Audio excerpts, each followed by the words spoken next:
Halo semuanya, perkenalkan saya Dr. Muda Andre dan Dokter Muda Priscilia. kami akan membahas mengenai limfoma atau kanker kelenjar getah bening. Apa itu limfoma? Limfoma adalah kanker kelenjar getah bening yang disebabkan oleh sel darah putih yang berubah menjadi ganas. Sel darah putih memperbanyak diri dengan tidak terkendali pada kelenjar getah bening atau organ-organ pembentuk sel darah putih. Limfoma dibagi menjadi dua, yaitu limfoma Hodgkin dan limfoma non-Hodgkin. Lalu bagaimana membedakannya? Jadi, limfoma Hodgkin adalah sel kanker yang berkembang pada sistem kelenjar getah bening. Sedangkan limfoma non-Hodgkin terjadi ketika tubuh terlalu banyak membuat limfosit. Angka kejadian limfoma. Di Indonesia, limfoma menduduki peringkat ke-6 kanker terbanyak. Badan Koordinasi Nasional Hematologi Onkologi Medik Penyakit Dalam Indonesia. Insiden limfoma lebih tinggi dari leukemia dan menduduki peringkat ketiga kanker yang tumbuh paling cepat. Dan apa saja sih faktor resiko limfoma?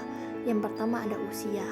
Sebagian besar limfoma Hodgkin terjadi pada orang yang berusia 15-30 tahun dan usia di atas 55 tahun. Sedangkan resiko limfoma non-Hodgkin akan meningkat seiring dengan meningkatnya usia. Jadi orang yang berusia lanjut memiliki resiko lebih tinggi. Yang kedua, pernah tertular virus Epstein-Barr atau EBV. Virus tersebut menyebabkan demam kelenjar.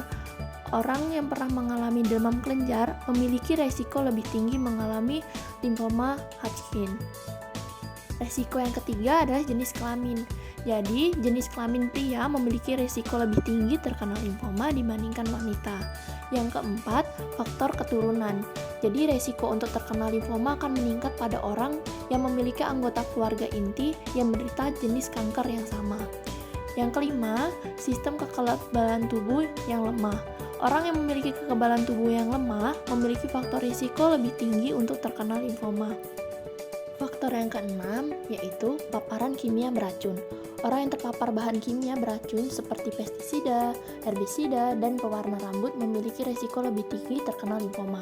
Dan yang terakhir mengalami obesitas.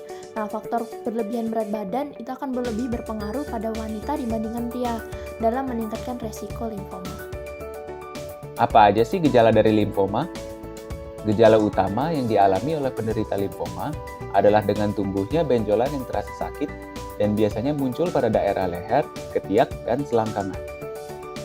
Adapun gejala lain yang mungkin dirasakan oleh penderita limfoma itu selalu merasa lelah, berkeringat pada malam hari, demam dan menggigil, lebih sering mengalami infeksi seperti pembesaran di kelenjar getah bening, gangguan pernafasan, batuk yang tidak kunjung sembuh atau terengah-engah, gatal di seluruh tubuh, penurunan berat badan tanpa sebab yang jelas, tidak nafsu makan, perdarahan yang parah, misalnya mimisan atau haid yang volume darahnya berlebihan, lalu sakit perut dan pembengkakan pada perut, serta sakit dada. Lalu bagaimana dengan stadium limfoma? Jadi limfoma dibagi menjadi 4 stadium, yaitu stadium 1, sel kanker menyerang salah satu kelenjar getah bening. Stadium 2, kanker menyerang 2 area kelenjar getah bening atau menyebar ke organ sekitarnya.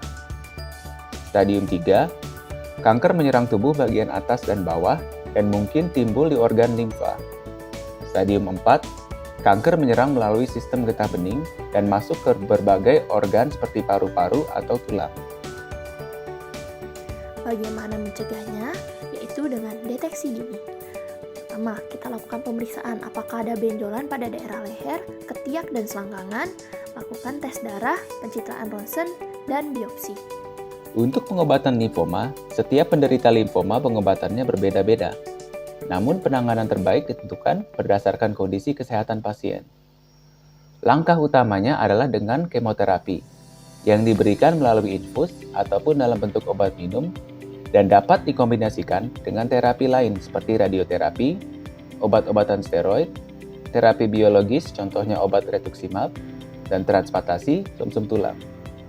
Dan kita lakukan perubahan gaya hidup dengan cerdik, yaitu cek kesehatan secara rutin, hinggakan asap rokok, rajin aktivitas fisik, diet seimbang, istirahat cukup, kelola stres. Beberapa cara dan gaya hidup berikut dapat dilakukan untuk meningkatkan kualitas hidup orang yang mengalami limfoma. Di antaranya dengan memulai kebiasaan hidup sehat, seperti menjaga pola makan sehat dan berimbang, menjaga berat badan mendekati angka ideal, berhenti merokok, rutin olahraga, ikuti pemeriksaan kesehatan yang dijadwalkan, dan segera laporkan jika menemukan gejala yang menandakan adanya kanker lain. Maka dari itu, ayo kita kenali gejalanya dan lakukan pencegahan.